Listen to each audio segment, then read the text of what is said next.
सचिव साहब, आप इसे जरूर से देखिएगा। भले विभाग बदल गया हो, लेकिन हमारा दोस्ताना नहीं बदला है। हमारा और आपका रिश्ता भी नहीं बदलने वाला है। और अब तो भूमाफियाओं की नजर आपके आधिपत्य वाले क्षेत्र पर पड़ चुकी है। वो जगह है रिम्स। रिम्स का जिम्मा तो आपका है, लेकिन रिम्स को भूमाफियाओं से आखिर कौन बचाएगा, यह सवाल हम पूछ रहे हैं। और हम क्यों पूछ रहे हैं यह आप जानते हैं, क्योंकि यह सवाल का कारण यह है कि रिम्स की जमीन पर भूमाफिया न सिर्फ कब्जा कर रहे हैं, बल्कि रिम्स की जमीन को बेच भी रहे हैं। अब सोचिए, जो झारखंड के लिए एक नाक का सवाल है, रिम्स हमारी आन बान शान है रिम्स, क्योंकि झारखंड के बाहर से भी लोग रिम्स में इलाज के लिए आते हैं। और उस अस्पताल की जमीन को भूमाफिया अगर बेच दे रहे हैं तो ये कितनी संगीन बात है। ये रिपोर्ट देखिए आप। राजेंद्र मेडिकल कॉलेज एवं अस्पताल का निर्माण सन 1960 में हुआ। उस समय राज्य के सबसे बड़े अस्पताल के लिए कुल 216 एकड़ जमीन का अधिग्रहण किया गया। इसके लिए बाकायदा मुआवजे का भी भुगतान किया गया। लेकिन अब भूमाफियाओं की नजर रिम्स की जमीन पर है। रिम्स के लिए अधिग्रहित की जा रही सूखी जमीन धड़ल्ले से खरीद फरोख्त हो रही है, जबकि रिम्स प्रबंधन पूरी तरह से बेसुध पड़ा नजर आता है। कि जब भी रिम्स बना होगा, हम लोग तो उस समय हो सकता है कि जन्म लिए हों कि नहीं लिए हों, और जब अधिग्रहण हुआ होगा तो मकसद यही होगा कि झारखंड के राजधानी, उस समय बिहार की मिनी राजधानी कही जाती थी, सेकंड राजधानी कही जाते थे। तो वैसे जगह एक बड़े अस्पताल का जब निर्माण हो रहा है तो उसके लिए ज़मीन बड़ी लगेगी, अलग अलग तरह की व्यवस्था बनेगी, सुविधा होगी, तो उस हेतु अधिग्रहण किया गया होगा। मैं भी देखता हूँ, आने जाने के क्रम में मैं पाता हूँ कि इस क्षेत्र में बहुत सारे रिम्स की भूमि या तो खाली पड़ी हुई है, मैदान का रूप ली हुई है, या फिर किसी न किसी के अतिक्रमण का हिस्सा बन गई है। मुझे लगता है कि इन सब चीज़ों को बचाने की जिम्मेवारी रिम्स प्रबंधन को है। रिम्स प्रबंधन का अगर कोई सदस्य इसमें जिम्मेवार है तो वो बड़ा गलत है। यदि समय रहते प्रबंधन नहीं चेतता है तो उसे इस लापरवाही की भारी कीमत चुकानी पड़ सकती है, क्योंकि देर होने पर भूमाफिया रिम्स के लिए अधिग्रहित की जा चुकी जमीन में से अधिकांश भूखंड बेच चुके होंगे। कैमरा पर्सन कौशल के साथ आकाश भार्गव, न्यूज़ 11 भारत, रांची। और हम सीधा रुख करते हैं रिम्स का ही, जहां पर सहयोगी आकाश मौजूद हैं। आकाश, बहुत गंभीर बात है ये। गंभीर इसलिए है क्योंकि झारखंड के लिए एक अभिमान की तरह है रिम्स। हम लोगों के लिए एक अभिमान है। दूर दराज से लोग रिम्स आते हैं इलाज करवाने के लिए, बहुत दूर दूर से लोग आते हैं। और वो जगह है जहां आम झारखंडियों का अधिकार है, उनके इलाज के लिए ये एक मंदिर है। और उस जगह पर भूमाफिया कब्जा करते जा रहे हैं। न सिर्फ कब्जा कर रहे हैं, बल्कि वहां की जमीन को धड़ल्ले से बेच भी रहे हैं। ये तो बड़ी संगीन बात है। आकाश। जी हाँ अभिषेक, देखिए ये बहुत ही गंभीर मामला है, क्योंकि रिम्स राज्य का सबसे बड़ा अस्पताल ही नहीं बल्कि सबसे बड़ा मेडिकल कॉलेज भी है। और यहाँ पर काफ़ी बड़ी संख्या में डॉक्टर्स होते हैं जिनकी पढ़ाई भी होती है। और साथ ही साथ चूँकि यह राज्य का सबसे बड़ा मुफ्त अस्पताल है, निःशुल्क अस्पताल है, इसलिए राज्य के कोने कोने से लोग असाध्य बीमारियों से ग्रसित होने के बाद इलाज कराने के लिए रिम्स पहुंचते हैं। वैसी स्थिति में रिम्स की जमीन को जिस तरह से खरीदा और बेचा जा रहा है वह बहुत गंभीर मामला है।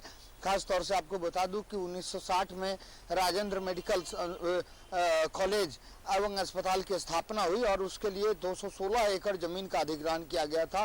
और तब से लेकर के 2002 तक यह राजेंद्र मेडिकल कॉलेज एंड अस्पताल के नाम से जाना जाता रहा। बाद में 2002 में 15 अगस्त 2002 को इसे अपग्रेड कर दिया गया और अपग्रेड करने के बाद इसका नाम राजेंद्र आयुर्विज्ञान संस्थान दिया गया। और तब से यह रिम्स यानी कि Rajendra institute of medical sciences के नाम से जाना जाता है। और यहाँ पर लाखों लाख की संख्या में लोग पहुँचते हैं जो विभिन्न प्रकार की गंभीर बीमारियों से पीड़ित होते हैं और यहाँ पर उनका इलाज होता है।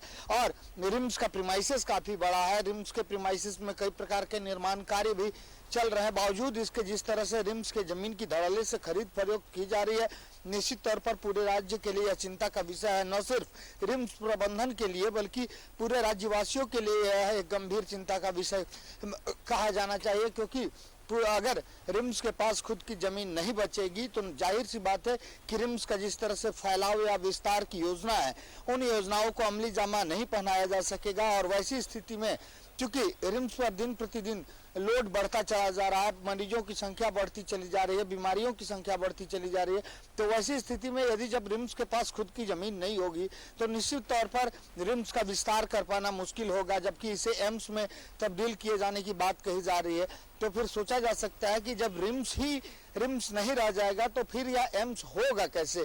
जो योजनाएं हैं उन्हें धरातल पर किस प्रकार से उतारा जाएगा, यह सभी को सोचना चाहिए। जहां तक बात रिम्स प्रबंधन की है तो उसके पास अपनी जमीन से संबंधित दस्तावेज में मौजूद नहीं है, और हमने रिम्स प्रबंधन के अधिकारियों से भी बातचीत करना चाहा, लेकिन कोई भी इस मामले पर खुलकर जवाब देने को तैयार नहीं है। ऐसा लगता है कि सभी कहीं न कहीं जो है अपनी अपनी निगाहें चुरा रहे हैं, या फिर इन सवालों से बचना चाह रहे हैं कि रिम्स की जमीन को किस तरह से लूटा और बेचा जा रहा है। अभिषेक, बिल्कुल सही बात है, लेकिन यहाँ पर सवाल ऐसा है आकाश, हमने कुछ दिन पहले दर्शकों को दिखाया था कि रिम्स के परिसर में किस तरीके से एक पॉलिटिकल कार्यालय खोल लिया गया है।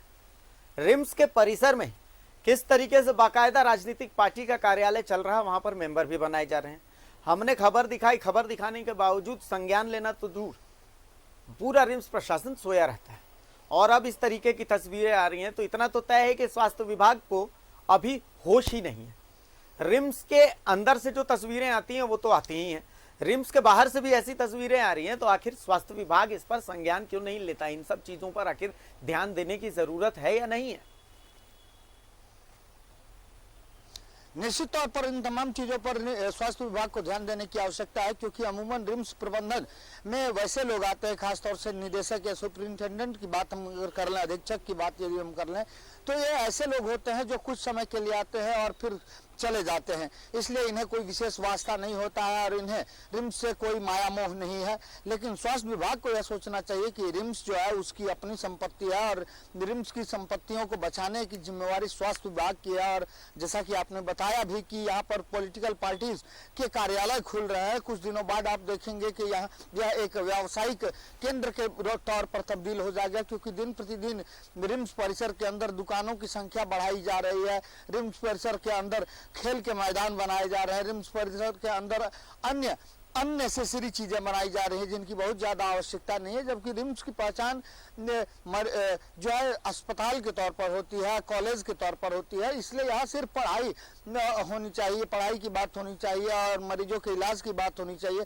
लेकिन वो सारी गतिविधियां धीरे धीरे कम होती चली जा रही है। और वैसे भी रिम्स से आए दिन ऐसी तस्वीरें आती रहती हैं जिन्होंने रिम्स को पूरी तरह से बदनाम कर दिया है, और अब यह बदनामी का दाग जो है धीरे धीरे बढ़ता ही चला जा रहा है। और अब जिस तरह से जमीन की खरीद फरोख्त का मामला सामने आ रहा है, तो देखिएगा कि इसके बाद भी रिम्स प्रबंधन शायद नहीं जगेगा।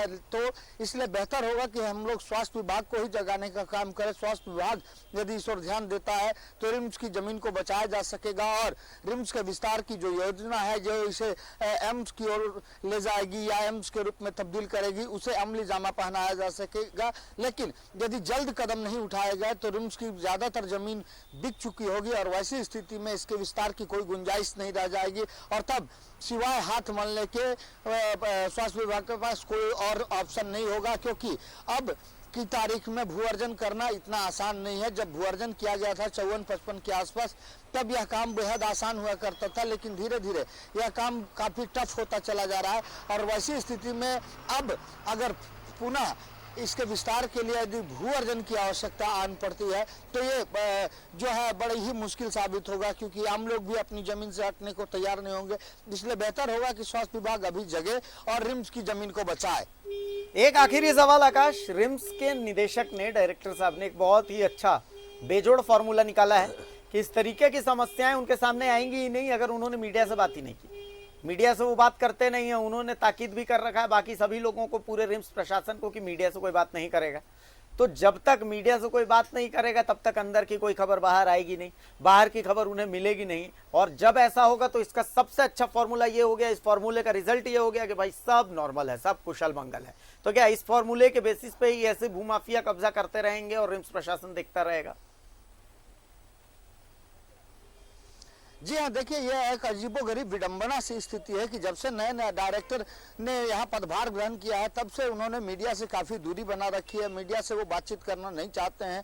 और आज ही मुझे भी अज्ञात हुआ कि किस तरह से मीडिया से दूरी बनाई जाती है, किस तरह से मीडिया को रिम्स के अंदर रोका जाता है ताकि मीडिया अपने सवालों को लेकर के उन तक न पहुँचे। जाहिर सी बात है कि यदि मीडिया कर्मी उन तक पहुँचेंगे तो न सिर्फ अपने सवालों के साथ पहुँचेंगे बल्कि बहुत सारे इन्फॉर्मेशन जो होंगे वो भी रिम्स प्रबंधन को प्राप्त होगा और शायद यह रिम्स प्रबंधन के लिए बेहद उपयोगी साबित हो सकता है।